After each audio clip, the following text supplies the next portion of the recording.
Welcome back, bookworms. This is Mrs. K. I'm glad you could join me. Have you ever lost a pet? I have, and it made me really sad. Well, in today's story, Addie and her kitten Trumpet are always together. But when Trumpet is hit by a car, Addie turns to her friend Stillwater to help her work through her loss. Let's experience the magic of reading as I read you Addie's Cup of Sugar, a Stillwater tale, written and illustrated by Jon J. Muth.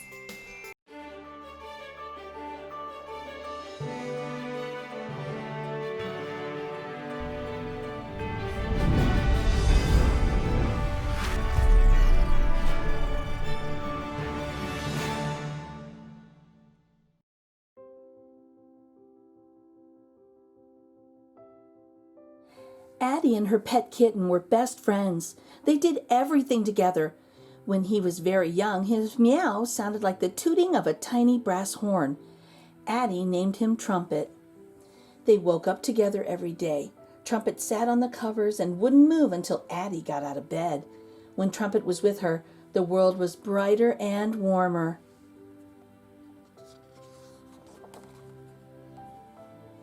But one day, shortly after they moved into their new neighborhood, it happened. Trumpet was hit by a car.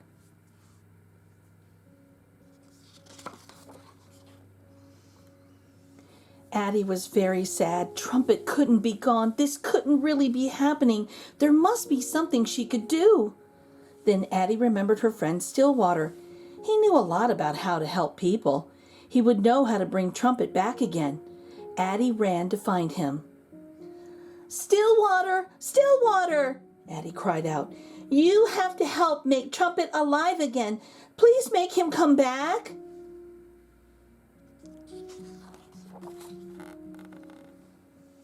"Oh, Addie," Stillwater said softly, "I am so sorry. Perhaps we can find the medicine you need. But first, you will need all the right ingredients. You must go around the neighborhood and find someone to give you a cup of sugar." Stillwater handed Addie an empty cup.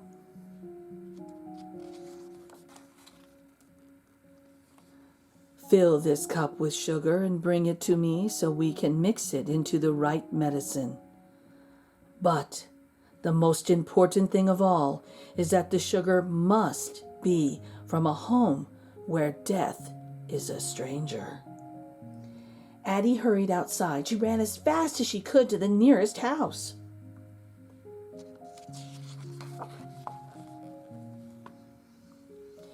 Emma, who was visiting her grandmother, answered the door. "Do you have a cup of sugar I can have?" asked Addie. "Yes, I'm sure we do," Emma said. "Oh, good," said Addie. "Stillwater needs it for a special medicine." And then Addie remembered. "Does anybody in your family know someone who has died?" "My grandpa died last year," said Emma. "Oh," said Addie, unsure of what to say next. "I'm sorry about your grandpa, but the sugar for this medicine must be from a home where no one has died. I'm sorry to bother you," she said.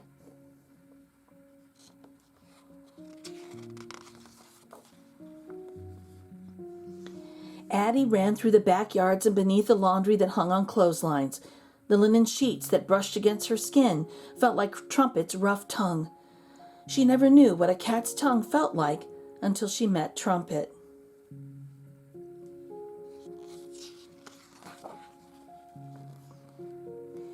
Addie went to another house and knocked, and she was surprised when her school librarian answered the door. "Please," said Addie, "I'm helping my friend Stillwater make a special medicine. I need to find a cup of sugar, but it must be from a home where no one has died." "I'm sorry," said the librarian quietly. "Last week our dear old dog Gracie died in her sleep. I wish I could be of more help." "Oh," said Addie, as quiet as the librarian. "That's okay, thank you, and I'm sorry about your Gracie."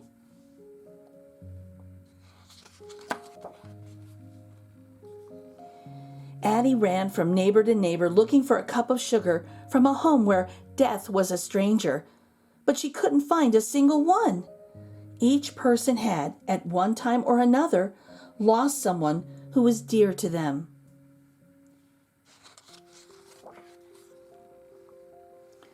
Knowing she had to hurry, Addie scampered across the yard through some bushes between the trees.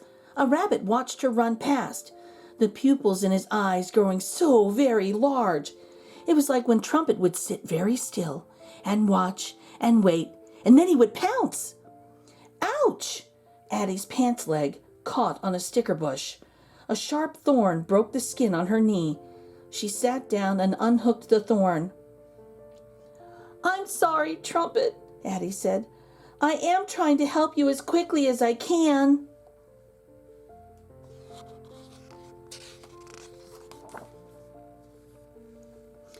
Addie thought about all the people she had met today, and when she looked at their faces, she knew how each of them had felt. And while she was still very sad, she did not feel quite so alone.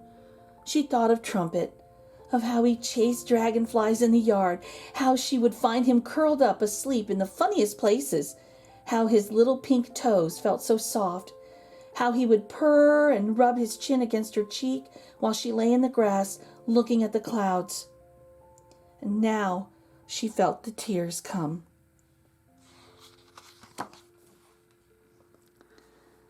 The light was chasing the end of the day, and after a long moment watching the sky, Addie stood and began to run.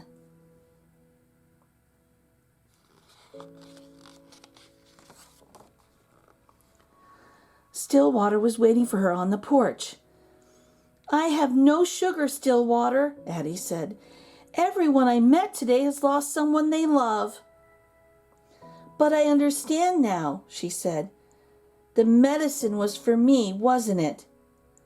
Stillwater smiled, a beautiful, sad smile.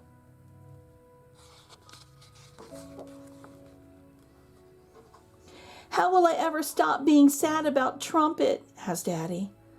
Stillwater held Abby close. "You may always be sad about him," said Stillwater. "Only time can make the hurt less.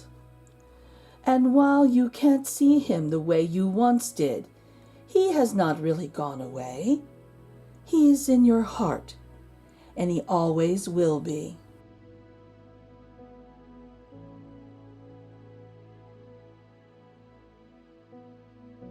Well, bookworms, I hope you enjoyed this story. I know it made me feel better about losing my pet. Now when you get a chance, go to your local library and check out other books like this, or go to a bookstore and buy a copy for yourself. If you like reading with me, become an official bookworm and subscribe. Until next time, enjoy the magic of reading. Bye!